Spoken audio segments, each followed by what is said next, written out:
ഒന്ന് പിടിക്കോ. ശരി.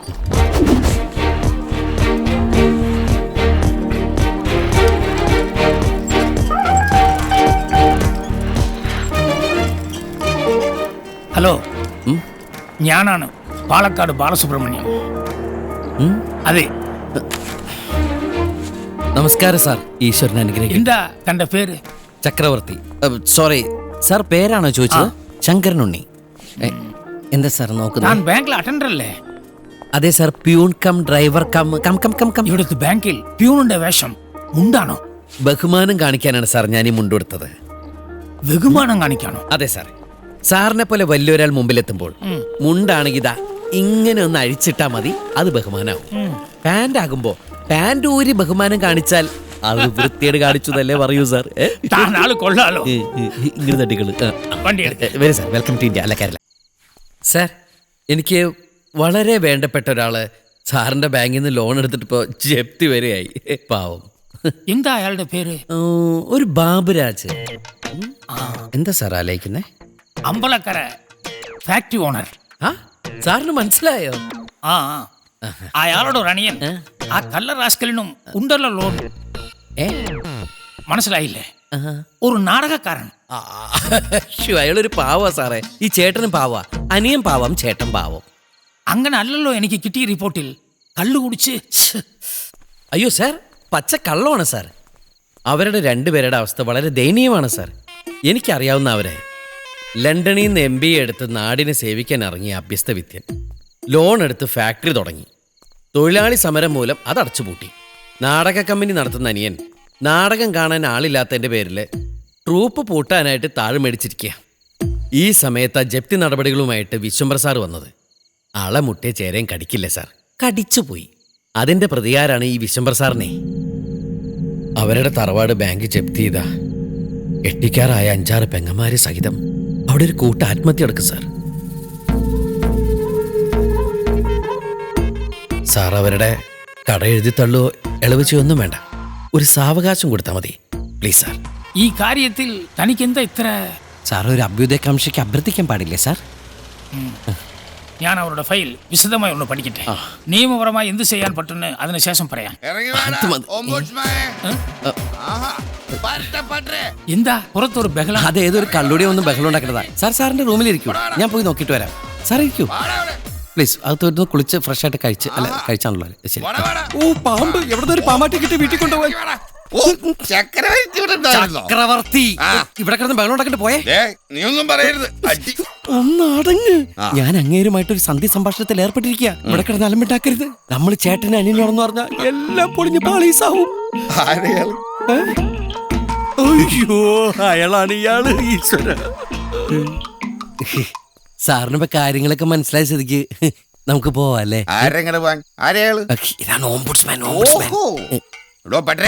എന്റെ കമ്പനിയിലെങ്ങാനും കാലൂത്തി തന്റെ വായിൽ പന്നിപ്പടക്കം വെച്ച് പൊട്ടിക്ക് ഞാൻ. അയ്യോ, അങ്ങനെയൊന്നും ചെയ്യരുത്. തോട്ടയിട്ടാലോ ചേട്ടൻ ഇത് വണ്ടി.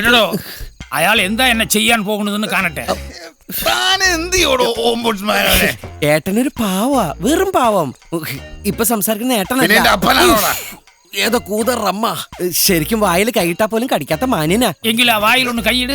അയ്യോ, ഇപ്പൊ കൈയിട്ട് കഴിഞ്ഞാ റമ്മൊക്കെ മേത്ത് വീട് ഛർദി പോലെ ആവില്ലേ? നീ എന്തിനാണ് ഇയാളുടെ മുമ്പിൽ കൂങ്ങിയാൻ പോണേ? മേലും കീഴും നോക്കാനില്ല. ഒരു കാര്യം ഞാൻ പറയാം, എന്റെ കുടുംബം കൊല്ല്, ഒന്നിട്ട് ജയിലിൽ പോ. വയസ്സായ തന്തയ്ക്കും തള്ളയ്ക്കും വീട്ടിലിരിക്കുന്ന ഭാര്യയ്ക്കും കുഞ്ഞിനും ഒക്കെ സമാധാനാവട്ടെ. ഒന്നിട്ട് അങ്ങോട്ട് പോ. സമയം വൈകി, കുറച്ച് തിരക്കുണ്ട്. പോട്ടെ ചക്രവർത്തി. ചക്രവർത്തി നാളെ പറഞ്ഞ പോരെ. എനിക്കായിരുന്നു മനസ്സിലായി. താനൊന്ന് അകത്തേക്ക് വാ. എവിടെ ഡോറ്? ബാങ്കിന്റെ നടപടികൾ നടക്കട്ടെ. എല്ലാം പൂട്ടിക്കിട്ടിട്ട് ഏട്ടൻ വല്ല ജോലിക്കും പോട്ടെ. ഞാനും പോവാ വക്കീൽ പണിക്ക്. ഒരു വക്കീലായി എനിക്ക് വേണമെങ്കിൽ 10 കള്ളക്കേസുകൾക്ക് വേണ്ടി കോടതിയിൽ വാദിക്കാം, ജീവിക്കാം.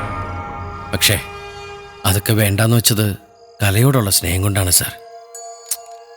പറഞ്ഞിട്ട് കാര്യമില്ല, എല്ലാത്തിനും കാരണം എൻ്റെ അച്ഛനാ. അച്ഛൻ എന്ത് പിഴച്ചു? അച്ഛൻ കല്യാണം കഴിച്ചല്ലേ സാർ പ്രശ്നമായത്. അതുകൊണ്ടല്ലേ ഞങ്ങൾ ഉണ്ടായത്. ഇല്ലെങ്കിൽ ഈ ലോണും ബാധ്യതയൊക്കെ ഉണ്ടാവുമോ സാർ? അത് വളരെ ശരിയാണ്. എന്താ തന്റെ അച്ഛന്റെ പേര്? വലിയ പേരാ, രാജഗോപാലൻ തമ്പി. ഭരതകലാക്ഷേത്രം രാജഗോപാലൻ തമ്പി. ഭരതകലാക്ഷേത്രം രാജഗോപാലൻ തമ്പി. ആ, അമ്പലക്കര ഭരതകലാക്ഷേത്രം. അല്ല, സാറ് കേട്ടിട്ടുണ്ടോ, അറിയോ? അയാൾക്കും ഒരു ലോൺ ഉണ്ട്. അച്ഛനും ലോണുണ്ടാ?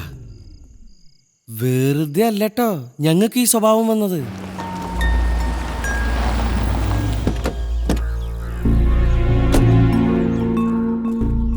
സാറ് വരൂ. ഇതാ നല്ല സെറ്റപ്പ് ആണല്ലോ. ബാങ്കിന് ഒരു മുതൽക്കൂട്ട് തന്നെ.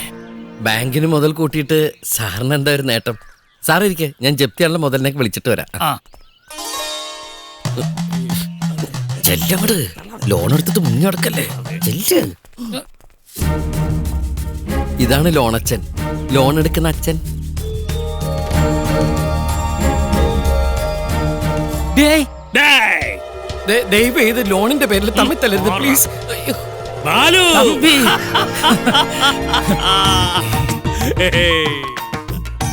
എന്തടാ ഇത്? നീ കിളവനായി പോയല്ലോ. ഡൈ ചെയ്ത് കൂടെ? ഡൈ ചെയ്യാനോ? മക്കളൊക്കെ ദേ പോത്ത് പോലെ വളർന്നു. ചേട്ടന് ഉദ്ദേശിച്ച നിന്നെ ചമ്മിക്കല്ലേ. ഇവനാണോ നീ സോപ്പിട്ട് കൊണ്ടുവന്ന ഓം ബുഡ്സ്മാൻ? നിങ്ങൾ ഫ്രണ്ട്സാ അല്ലേ? ഇവന്റെ വായിന്ന് വീണ ഒരു വാക്കാ എന്നെ ഇവിടെ എത്തിച്ചത്. ഭരതകലാക്ഷേത്രം. കേട്ടോടാ, ഭരത കലാക്ഷേത്രം. ഞാനിപ്പോ കൊണ്ടു നടക്കുന്നേ. നീ കൊണ്ടു കിടക്കുകയല്ലോ, കൊണ്ട കളയല്ലേ. ഒറ്റ ഇമേജുകളല്ലേ. അംബികേ, അമ്മക്കേ ഏ? അല്ല അമ്മേ. ആ അംബികേ, ഇതാരാണെന്ന് മനസ്സിലായോ? ബാലു. ഞാൻ എപ്പോഴും പറയാറില്ലേ, പാലക്കാടൻ പട്ടരെ. നമസ്കാരം. കുടിക്കാൻ എന്താ? ഏയ്, അദ്ദേഹം കുടിക്കില്ല. സംബാരം മതി. ഓ, ഒരു മാറ്റവും ഇല്ല. സംഭാരം എടുത്തോണ്ട് വാ. ചെല്ല്. എന്തായാലും വളരെ കാലത്തിന് ശേഷം ആത്മാർത്ഥ സുഹൃത്തുക്കൾ കണ്ടുമുട്ടിയ സന്ദർഭം കൊള്ളാം. ജപ്തി. ജപ്തിന്ന് പറയുമ്പോ അതൊക്കെ അങ്കിൾ എഴുതി തള്ളി. അതെന്താ? ചേട്ടാ, മറിഞ്ഞേക്കാതെ മടിച്ചേക്കാതെ കടന്നു വരും. നമ്മുടെ ലോണൊക്കെ ബാങ്ക് എഴുതി തള്ളി. ഓ തള്ളിയോ? ആ, തള്ളി. ആര് തള്ളി? എവിടെ തള്ളി? എങ്ങോട്ട് തള്ളി? തള്ളിയില്ലേ? തള്ളിയില്ല. ഒരു ഉളുപ്പുമില്ലാതെ പറയുന്ന കേട്ടില്ലേ? ഞാനൊന്ന് പറഞ്ഞോട്ടെ. താ ഒന്നും പറയണ്ട. തന്റെ ഇപ്പോഴത്തെ നിലയും വിലയും വെച്ചുള്ള ഒരു സൗജന്യം എനിക്ക് വേണ്ട. തിരിച്ചടവിന്റെ വഴി ഞാൻ കണ്ടുവച്ചിട്ടുണ്ട്. ഇത്തിരി സാവകാശം വേണമെന്നേ ഉള്ളൂ. ടൗണില് കുറച്ച് സ്ഥലമുണ്ട്, അത് വിറ്റാ തീരുന്ന പ്രശ്നമേ ഉള്ളൂ. ഇതൊക്കെ ഈ മക്കൾ എന്തുമാത്രം പോകും നോക്കിയിരിക്കുകയായിരുന്നു ഞാൻ. ഇതാണ് അച്ഛന്റെ കാര്യം, മനസ്സിലുള്ളതൊന്നും തുറന്നു പറയില്ല. അപ്പൊ നമ്മുടെ കുടുംബത്തിന്റെ മാനം കാത്തല്ലേടാ? പിന്നെ ആരുടെ മാനം കാത്തു? എടാ, ആരുടെ മാനം കാത്തെന്ന്? എന്താ ദാ വരുന്നു. ആ ഒറ്റയ്ക്ക് പറ്റില്ലെന്നോ? ഞാനും വരാം.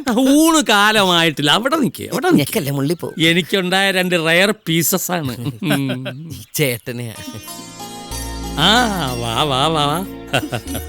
എന്റെ ഏക മകളാണ് രോഹിണി. കുട്ടികൾ 3 അല്ലേ? അതെ. അല്ല, കെട്ടിക്കാരായ 5-6 പെങ്ങന്മാരിവിടെ ഉറണിറങ്ങി. അച്ഛനറിയില്ല. അച്ഛൻ അറിയാതെ പെങ്ങന്മാരോ? അതല്ല, ഒരു ബലത്തിന് ഞാൻ കേട്ടി പറഞ്ഞതാ. സിമ്പതി. ഞാൻ അങ്കിളുടെ പഴയ ഒരു ഫ്രണ്ടിന്റെ പോലല്ലേ, അതാണ്. ആ, മോൾ എന്ത് ചെയ്യുന്നു? ഡിഗ്രി കഴിഞ്ഞു. ഫസ്റ്റ് റാങ്കാ. ഇനി എന്റെ ഏക പ്രതീക്ഷ ഇവളാ. എന്റെ അവന്റെ പ്രതീക്ഷ ഇവളിലല്ല, ഇവളെ കെട്ടിക്കാൻ വെച്ചിരിക്കുന്ന സ്വർണത്തിലാ. വീട്ടിൽ സ്വർണം വച്ചിട്ടെന്തിനീ നാട്ടിൽ തേടി നടപ്പൂ. മനഃപൂർവ്വം ഫൈനാൻസിയേഴ്സ് ഗോൾഡ് ലോൺ എടുപ്പിക്കുന്നു.